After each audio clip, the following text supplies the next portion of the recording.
Now we turn to a conversation close to most of our hearts, women in tech and belonging. Ms. Hermien Elago will share on breaking barriers and creating equitable space. Please welcome Ms. Hermien. All right, so I've been given the great privilege on speaking on, I think, the one thing that I could live and breathe for the rest of my life, which is belonging. Because as human beings, we are hardwired for belonging. This is why we have families, this is why we have friend groups, this is why we're seated right here, right now. Everybody wants to belong. And I always tell people that, the one thing that I've learned from my experiences is that ultimately everybody just wants a non-judgmental witness to their experience. Ultimately, that's what we all want. And if not all, at least it's me. So, my name is Hermien, which means, it's actually a Dutch name. So very odd being Oshiwambo and having a Dutch name and a very Oshiwambo surname, which is Elago. I don't know what it meant. What happened is my parents are both poverty cycle breakers in both their families. My mom only has grade 8, my mom only has grade 7, but both of them broke the poverty cycle together. I'm sure that's what they, attracted each other. Did you break poverty? I broke. It's good. Yeah. And so at the time, when I was born, they didn't trust the Namibian education system. So they sent me to boarding school in Cape Town at the age of 5. And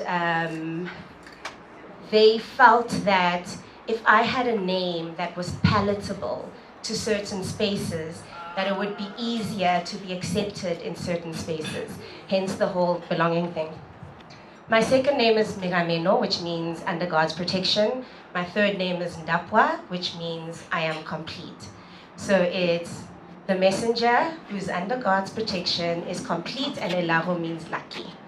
So that is who I am. And I use, number one, my voice. In Toastmasters, they say, use your voice to make an invoice. So I'm securing the bag, even though this one is for the ladies. But yeah, so I use my voice really to alchemize shame. That is what I ultimately say, because I'm not afraid to rumble with really, really hard conversations. My work in diversity actually started with one of the hardest conversations to have, which is race.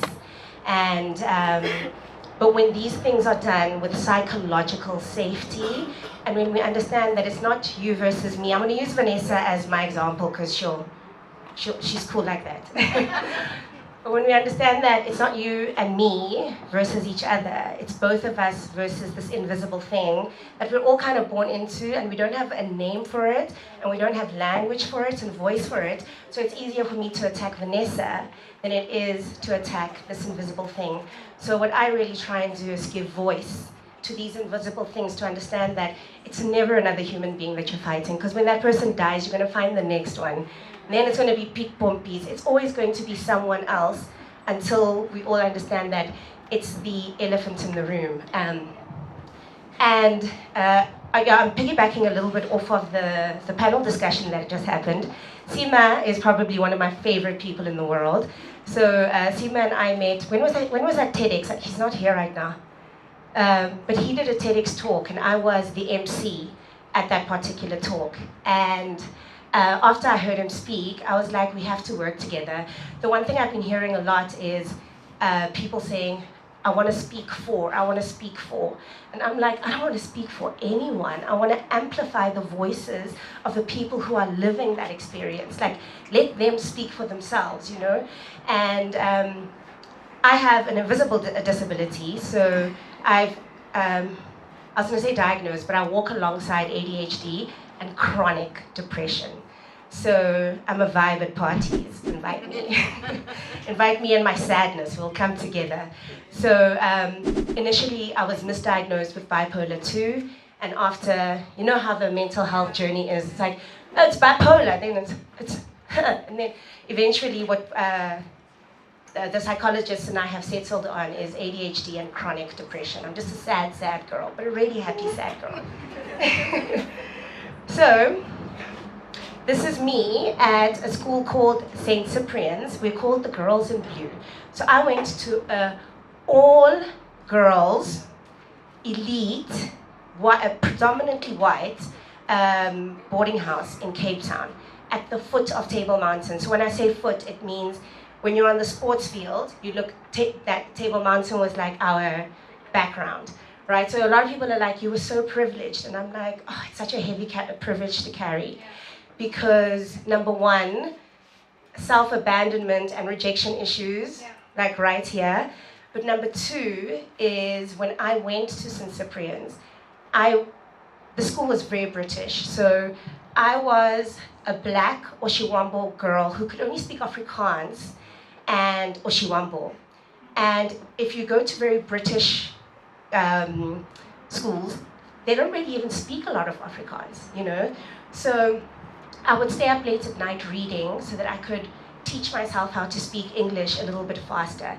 So very, very exhausting situations. But the one thing I learned to do really, really well is something called code switching. I don't know if anyone knows what code switching is, but when I'm in certain spaces, I speak a little different and I become a lot more palatable depending on who's in the room.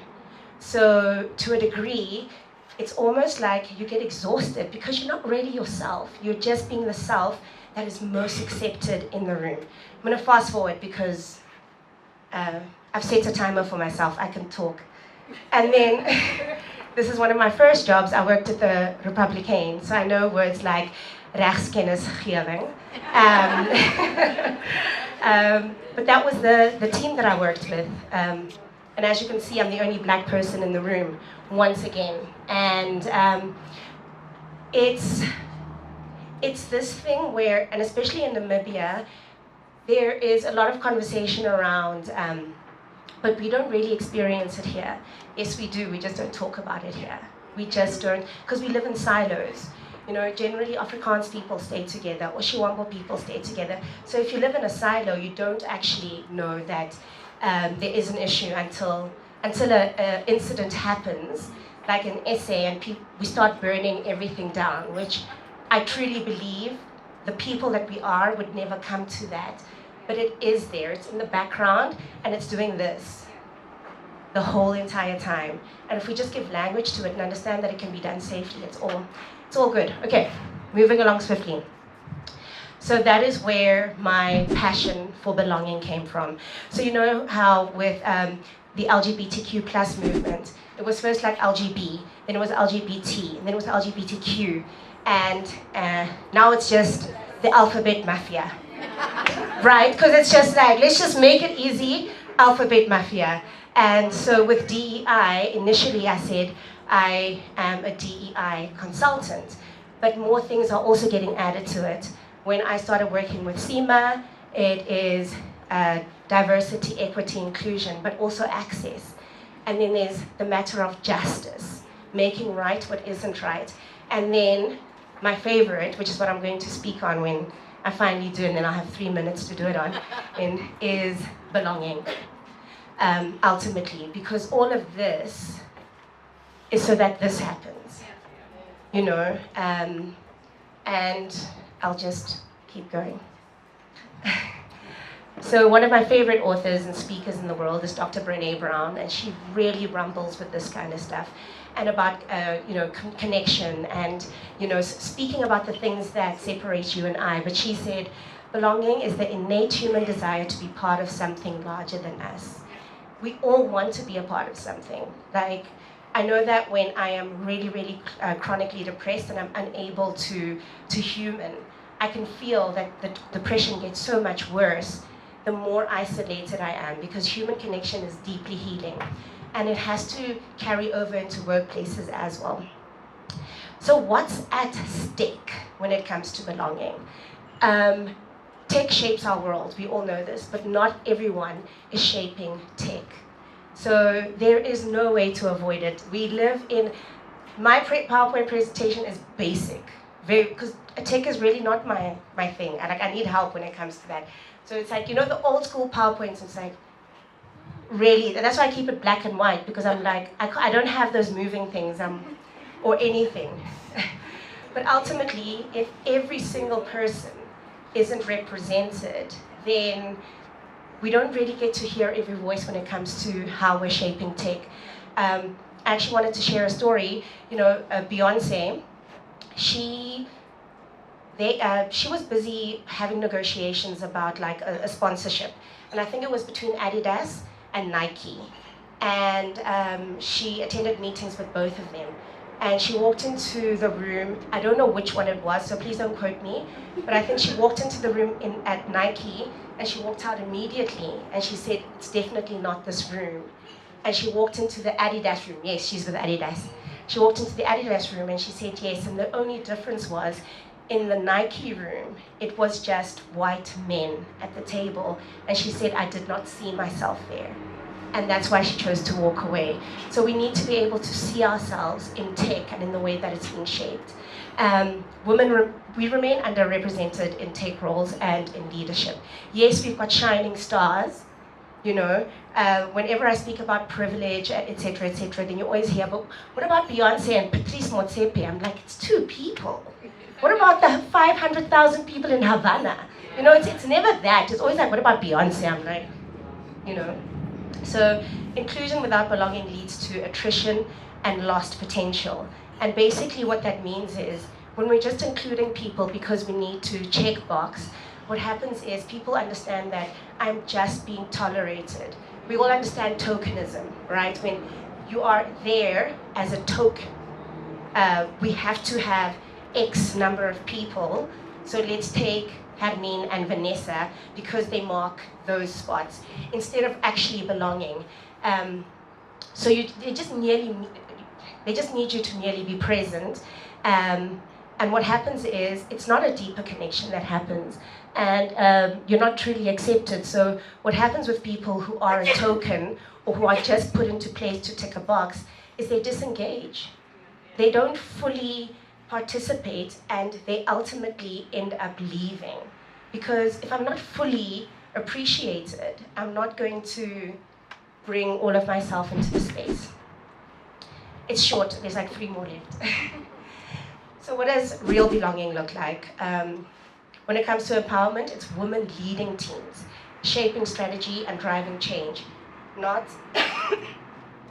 a woman just being a mouthpiece for a man who's, like the Wizard of Oz, like behind the screen somewhere, but actually leading teams and shaping how strategy is done. Thank you so much.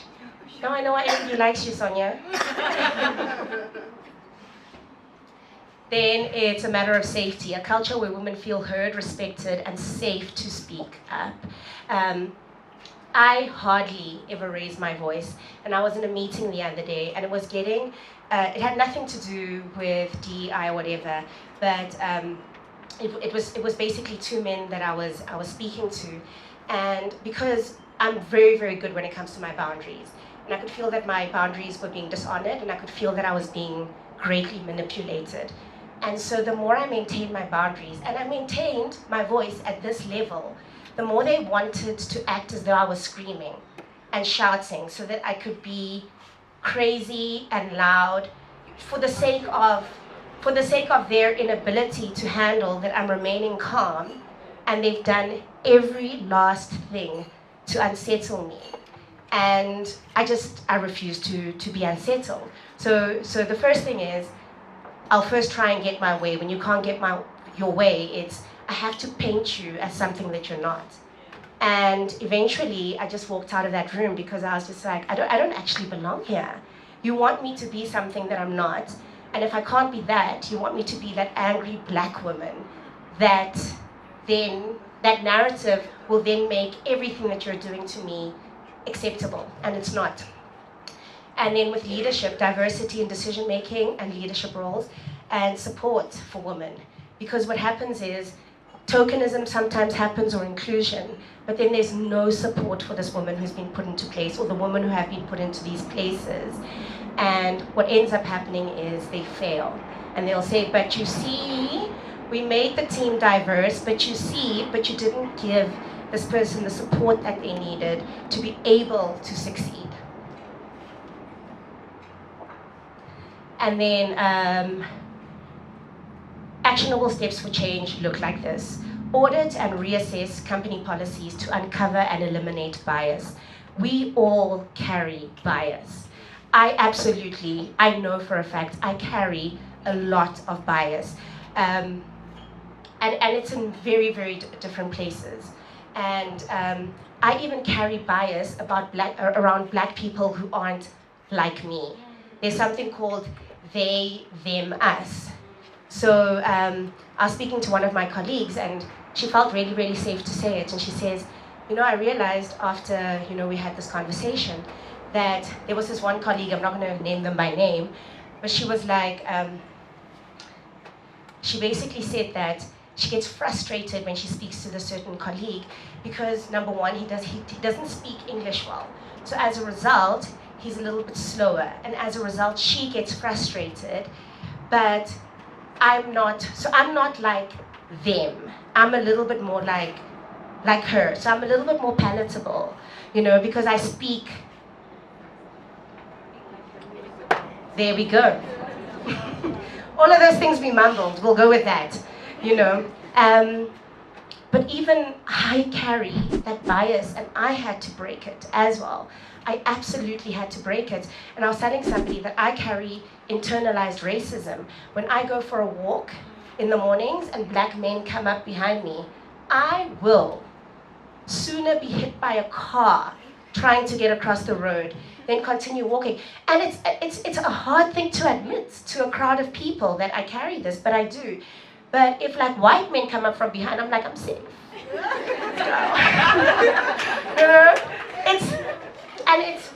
It's because it really is. Obviously, there's layers to these things. There's a lot of layers to it, but it is what it is. And then, ultimately, I'm going to skip the rest of the slide, only for the sake of time. But I think to end all of this, I say all of what I said to say this.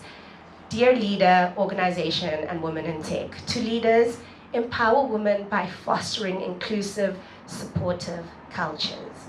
And to organizations, go beyond diversity policies, because that is, ticking boxes is what Namibian companies do best. Like, we've got how black is she? Black. Wheelchair or, hey, it's like, we've got it, It goes beyond all of that. And then to women in tech, you absolutely belong here. And your contributions are essential for the future of tech.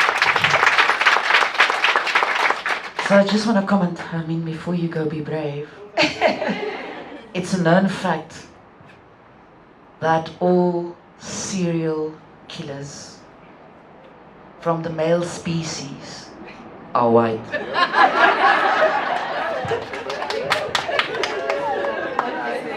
You see, so what I've started doing is when I go into shops, I also sometimes walk up to white people and say, excuse me, do you work here? Just to balance the scales. But my very, very last thing is this.